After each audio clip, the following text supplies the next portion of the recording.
إلهنا إلى من نتوجه وأنت الموجود، إلهنا من نقصد وأنت المقصود، ومن الذي يعطي وأنت صاحب الكرم والجود، ومن الذي نسأل وأنت الرب المعبود. أنت الذي تغفر الخطيئات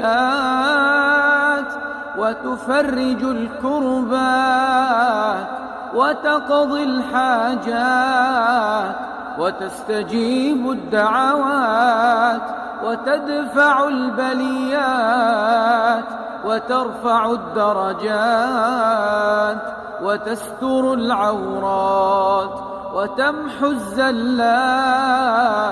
إلهنا من لنا سواك إذا هدموا بيوتنا، إلهنا من لنا سواك إذا قتلوا أطفالنا، إلهنا من لنا سواك إذا قتلوا نساءنا، إلهنا من لنا سواك إذا قتلوا شيوخنا.